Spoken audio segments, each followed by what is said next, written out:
વાંસદા તાલુકાના લીમઝર ગામે આવેલી ભડરપાડા પ્રાથમિક શાળા 3 વર્ષ અગાઉ તોડી પાડ્યા બાદ નવી ન બનતા શાળામાં અભ્યાસ કરતા 42 બાળકોને અન્ય શાળામાં બેસાડી અભ્યાસ કરાવતા આજ રોજ વાંસદા ધારાસભ્ય અનંત પટેલની આગેવાનીમાં ન્યાય યાત્રા યોજવામાં આવી હતી। વાંસદા તાલુકો એક આદિવાસી તાલુકો હોય જેથી અહીં બાળકો માટે શિક્ષણ મહત્વ બની રહેતું હોય છે। ત્યારે વાંસદાના લીમઝર ગામે આવેલ ભડરપાડા પ્રાથમિક શાળા કે જે જર્જરિત બનતા તેને 3 વર્ષ અગાઉ તોડી પાડવામાં આવી હતી, જેમાં અભ્યાસ કરતા 42 જેટલા બાળકોને 3 કિલોમીટર દૂર આવેલ દુબળફળિયા પ્રાથમિક શાળામાં શિક્ષણ આપવામાં આવી રહ્યું છે। ત્યારે ભડરપાડા પ્રાથમિક શાળામાં આવતા બાળકોને શિક્ષણ મેળવવા માટે 3 કિલોમીટર દૂર સુધી પગપાળા ડુંગરો ખૂંદવા પડી રહ્યા છે।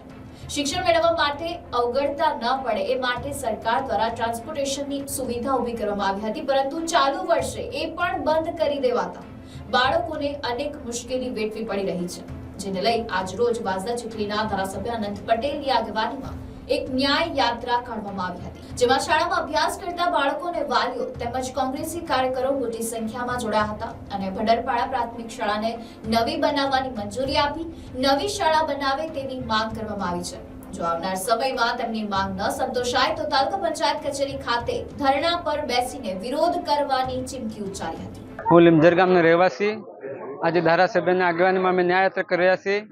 ન્યાય યાત્રા એટલી માટે કરવામાં આવે છે કે જે અમારી ભગરપાડા વર્ગશાળામાં જે શાળા જર્જરિત હતી તે તોડી પાડવામાં આવી હતી અને આજે 3 વર્ષથી છોકરાઓ બીજા ગામમાં દુબળફળિયામાં ભણવા માટે જાય છે। લગભગ અમારે વર્ગશાળાથી વર્ગશાળા 3 કિલોમીટર છે, તે ચાલીને છોકરાઓ દરરોજ આવે છે। એના માટે અમે ન્યાય યાત્રા કરી રહ્યા છીએ। અમારે વર્ગશાળામાં 42 છોકરાઓ છે અને શિયાળો કે ઉનાળો કે ચોમાસું આ ચાલતા આવે છે। અમે ટ્રાન્સપોર્ટની સુવિધા નથી એટલે ને જ્યાં દુબળફળિયા વર્ગશાળા છે ત્યાં 2 ઓરડા છે, એટલે ઓટલા પર બેસીને અમારા વિદ્યાર્થીઓ ભણે છે। વાંસદા તાલુકાના લીમઝર ગામની ભગરપાડા પ્રાથમિક શાળા વર્ગશાળા છેલ્લા 3 વર્ષથી તોડી પાડવામાં આવી હતી અને એમાં ભણતા 42 વિદ્યાર્થીઓ બીજા ગામની દુબળફળિયા ગામની શાળામાં ભણવા માટે 3 કિલોમીટર ચાલતા જાય છે।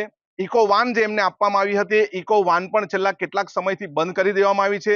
જે શાળામાં ભગરપાડાની વર્ગશાળાના બાળકો જાય છે તે શાળામાં પણ 48 જેટલા વિદ્યાર્થીઓ ભણે છે અને અહીંના જ વિદ્યાર્થીઓને બેસવા માટે ઓરડા પૂરતા નથી, ત્યારે બીજી શાળાના વિદ્યાર્થીઓને કઈ રીતે બેસાડાય એ અમારો પ્રશ્ન છે। જો અમારી માંગણી ન સ્વીકારાય તો આવનારા દિવસમાં અમે ધરણા પ્રદર્શન તાલુકા પંચાયતની કચેરી પર કરીશું। Bureau report NDC news Navsari.